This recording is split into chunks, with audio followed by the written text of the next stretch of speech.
Good afternoon, ladies and gentlemen. Shalom. I'm David Mencer, Israeli government spokesman for the National Public Diplomacy Directorate here in the office of the Prime Minister. It's Thursday, the 9th of January, day 461 of the October 7th War. Very quick update from me and then to your questions. Firstly, it is my sad and unenviable duty to inform you of the tragic fallen amongst Israel's armed forces. The number of fallen soldiers in this war has unfortunately risen to 831. That's 831. Captain Eitan Israel Shiknazi was 24 years old and from Eli. Major Dvir Tzion Revach was 28 years old and from Jerusalem.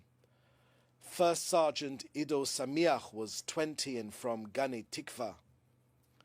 And funerals were held today for these young men. First Sergeant Kenu Kassa was 22 years old and from Bet Shemesh. First Sergeant Matidyahu Yaakov Perel was 22 years old and from Betel. And First Sergeant Nevo Fisher was aged just 20 and from Bruchin. All 7 of these brave soldiers fell in battle against the terrorists of Hamas and Islamic Jihad in northern Gaza. These are devastating losses to their families, to their friends and their communities. There are no words of mine that can assuage the terrible pain of their families. We embrace them, their dear families who have lost their precious heroes, sons and daughters in this war for our very existence. The price of this war is heavy and painful, and each casualty is a world unto itself. May their memories be a blessing forever.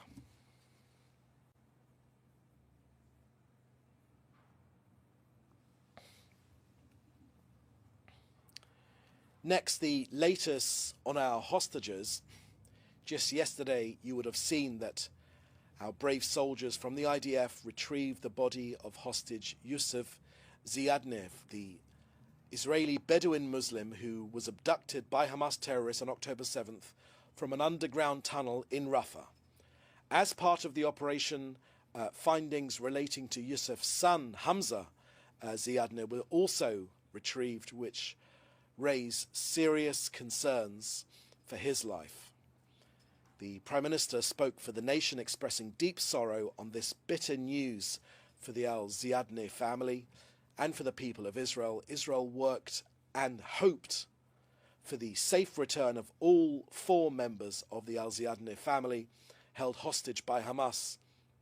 Israel has returned the children, Bilal and Aisha, in November 2023. And so much wanted to bring back Yusuf and Hamza as well. All 4 worked in the dairy of Kibbutz Cholit. Now, Israel is making every effort to return all of our hostages, the living and the deceased. So with this news, and I've seen there's already a question about the hostage numbers, let me share with you fully up to date on the latest intel about our hostages. On the 7th of October 2023, 251 people were stolen by Hamas. As of today, 99 remain in Hamas captivity in Gaza. Now, this is made up of 95 hostages from October the 7th and 4 hostages since 2014. Our latest assessment is that 36 hostages have been killed with their bodies in Hamas captivity. This includes the bodies of the late Hadar Goldin and the late Oron Shol from 2014. 34 hostages are considered dead from October the 7th. Now, from October the 7th, the remaining 95 people taken hostage by Hamas, 82 are men, 13 are women. There are also 2 children under the age of 5, the Bibas boys. 85 are Israelis, 10 are foreign nationals, 8 are from Thailand, 1's from Nepal and 1 from Tanzania. There are other nationalities and dual nationals as well. Of the 34 hostages who are no longer alive being held by Hamas, one is from Tanzania and two are from Thailand. And to give the complete picture, 156 hostages have been either released or rescued. Let me now reiterate Israel's position in these hostage negotiations. We remain unwavering in our determination to get them all home and to secure their release. Consistently, Israel has shown determination and readiness to finalise a deal, but Hamas keep walking away. As of today, the primary obstacle to closing a deal is Hamas, which continues to obstruct progress. The reality has been underscored, actually, by US Secretary of State Blinken in his interview with the New York Times at the weekend as to why Israel insists on being given a list on the condition of each of our hostages. I'll tell you why. 461 days on, we are dealing with a terrorist organization. We are focused on getting the living back first. We want the bodies back too, for a decent, respectful burial, but we want the living first. But also, we need a guarantee that they are alive now and that they will be kept alive until they are released. Because we know that they can be executed in an instant, as was the case when we were close to rescuing our people. They were executed mafia-style, jihadi-style, on their knees, with their hands tied behind their back. Hamas are a jihadi terror group, and they need to commit to giving us a list of who is alive and who is dead, as well as their condition. Now, we call on the international community to exert pressure on countries, specifically countries, that maintain a special relationship with Hamas. We urge these countries to urge Hamas to get our people out, to let our people go and conclude a deal. Next to Lebanon and the ceasefire in our north, let me make Israel's position clear here as well. Israel will continue to enforce the agreement and will respond with force to any violation. Indeed, just this morning, suspects were seen loading weapons into vehicles from inside a military site used by Hezbollah in southern Lebanon. Our Air Force struck the weapons loaded onto the vehicle to remove the threat. So yes to the ceasefire understandings between Israel and Lebanon, but the IDF remains deployed in southern Lebanon to enforce it. We want the agreement to endure, but as our defense minister has stated, we are witnessing increased violations by Hezbollah, and for the agreement to endure, there must be no Hezbollah south of the Litani River, just the Lebanese army and UNIFIL. And finally, the latest on aid going into Gaza. Yesterday, in collaboration with the World Health Organization, almost 7,000 litres of fuel were transferred to hospitals in southern Gaza, like the Al-Nasser Hospital, Al-Aqsa Hospital, and the European Hospital to sustain their work. Supplies also went to the Indonesian hospital too, but also 10,000 litres of water, dozens of food crates, and nearly 300 boxes of medical supplies were transferred to hospitals in the northern and southern Gaza Strip, which were also coordinated by COGAT. Israel is extremely careful to act in accordance with international law to get humanitarian assistance for the residents of Gaza, with a special focus on medical support. As for the very latest on aid, which has actually gone in over the last 24 hours, let me give you our latest figures. Yesterday, 10 patients and 10 givers were transferred to Jordan for medical treatment through the Kerem Shalom crossing. 255 humanitarian aid trucks went in. 230 went through Kerem Shalom crossing and 25 through the Erez crossing. 172 trucks were collected from the Gazan side of Kerem Shalom by international organizations. But still, an almost daily reminder that 800 truck worths of aid are still awaiting collection, all of it belonging to the United Nations, still awaiting collection for distribution. 800 trucks. That should be the standard answer to anyone saying that there's not enough aid going into Gaza. These 800 trucks have been waiting there for months and months and months, awaiting distribution. Finally, let me just make this point that nothing demonstrates how much Hamas actually hate Gazans as much as what happened yesterday. Hamas again fired rockets at Kerem Shalom, the main humanitarian aid crossing into Gaza. Hamas bombs the aid crossing in order to prevent aid from reaching Gazans. Israel, on the other hand, gets it in despite. So as we've said many times, Israel are liberating Gaza from Hamas. That's the end of our briefing today. Please put your questions in the chat together with your news outlet. Briefing a little bit longer today to give you the full picture of the hostage situation with our latest figures. Okay, first question here is from Joel Pollack at Breitbart News. Israel's experience in rebuilding from terrible events. What lessons can Israel and the Israeli people offer to those of us in Los Angeles who are learning that our entire communities have been destroyed? Thank you very much for that question, Joel. I think everyone here in Israel, from our president to our prime minister to everyone in the government and all of our people here, have been remarkably moved and shaken by the shocking scenes of these wildfires which have taken control in Los Angeles. We send, of course, our best wishes in terms of learning about the resilience. What lessons can Israel share with our friends in the US about this resilience and rebuilding? You know, it was Plato which first came up with the phrase that necessity is the mother of invention.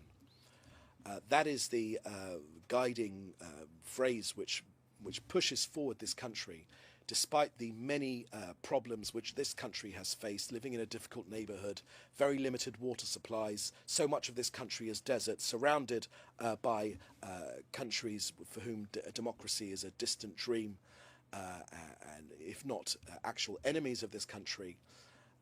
We have a determination to push forward here. We have a determination to push forward, and I'm sure that the close relationship between Israel and the US, there are no two closer countries in terms of our shared values than between the US and Israel. I'm sure that the lessons of keep pushing forward, and with God's grace, you will get through this difficult time to see brighter days in the future. All of us send our best to the people of Los Angeles who are suffering from these awful fires.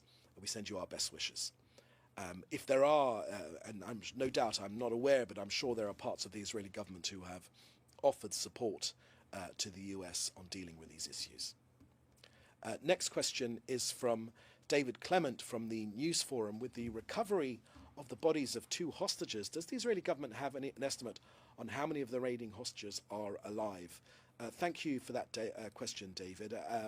Seeing your question, I put especially into our briefing our latest figures when it comes to the number of hostages who we believe to be alive and confirmed having been killed by Hamas. I gave you those figures earlier in the briefing, and I will send them to you as well, so you have them. Needless to say, Israel is determined to bring all of them home. They need to be set free now. Next question here is from Fred Ager. You are asking about whether the Prime Minister will be attending this year's Holocaust Remembrance Day in Auschwitz-Birkenau on January 27th, a day remembering the liberation of the camp. Will President Herzl and a delegation attend, or will Israel won't attend at all? Thank you for that question, Fred. That's a fair way in advance. 27th of January, as you know, our Prime Minister is focused on getting our hostages home, on fighting this war till complete success, and we'll let you know about the movements of the Prime Minister and other officials closer to the time, if we may. Next question is from Hannah Julian from the Jewish Press. Can you tell us how many Americans are still being held by Hamas and whether any of them are among those determined to be deceased. Thank you for that question, Hannah. If I may, I will come back to you on giving you the precise number of American citizens. I don't want to give. I want to give you the correct figure, so I'll ask our team here to give those precise figures to you of U.S. Citizens.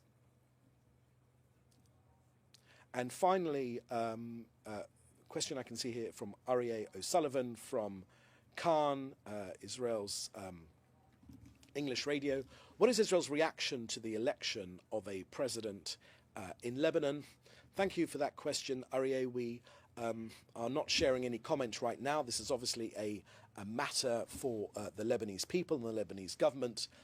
We, of course, want peace and stability for the future of Lebanon.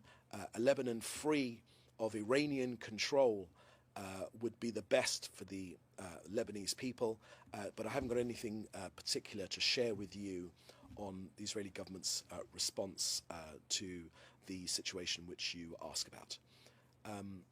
Next question here is from Svetlana Nistraov from TPS IL news agency. Given the recent reports of hospitals in Gaza being used as safe havens for terrorists, including the arrest of 240 individuals linked to Hamas and Islamic Jihad at Kamal Adwan Hospital, why does Israel continue to facilitate humanitarian aid to hospitals in Gaza? How does the government ensure that such aid is not exploited by terrorist organizations for their activities? Thank you very much for that question, Sveta. You're right, of course. Hamas have used hospitals for terror activities, including, as you say, at the Kamal Adwan Hospital. And this is a clear violation of international humanitarian law, a clear violation. Now, during the recent IDF operation targeting the Hamas command and control center within the hospital, you're right, we did arrest 240 terrorists. 15 of them actually participated in the October 7th massacre. So the Hamas cynical use of civilian and medical infrastructure endangers innocent lives.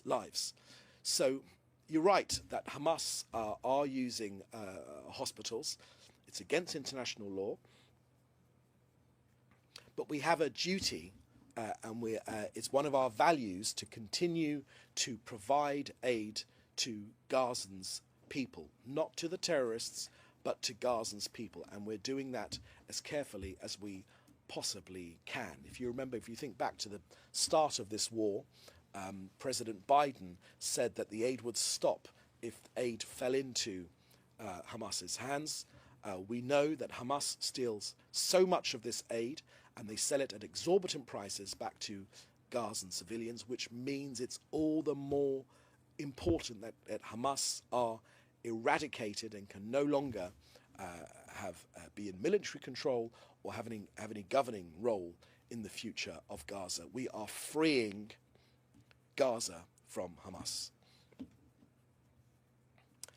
Next question is from Fred Ager. Pope Francis recently renewed condemnation of the IDF's campaign in Gaza, describing the humanitarian situation as very serious and shameful, citing children freezing due to attacks on hospitals by the IDF and the energy network severely damaged. What is the Prime Minister's office response to the Pope's latest statement? Thank you very much for that question, Fred. Let me answer you in this way. This was a war which was designed by Hamas. Hamas hate Gazans. Hamas have said very openly that they are prepared to fight to the last Gazan. So every single Gazan death, civilian in particular, is the sole responsibility of Hamas. Hamas is a terrorist organization that designed this war to maximize civilian casualties. If there is, putting the Pope to one side, if there are people that have criticism of the number of people that have died in Gaza, it is Hamas which is responsible for this war. It is Hamas that designed this war, They put their command and control centers underneath hospitals. They held our hostages in cells beneath hospitals. They designed this war to maximize civilian casualties. Ultimately, the responsibility of this war is Hamas and the terrorist organizations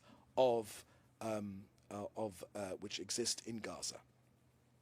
So, our message to anyone that makes these sorts of criticism is that the best way forward now is for Israel to have success in liberating Gaza from Hamas to provide a better future for Gazans people. Okay, that was the last question I can see here. Thank you for joining us here today. We're available for interview or for other questions. In the meantime, please do stay safe, and we'll catch you at the next briefing. Thank you very much. Bye-bye.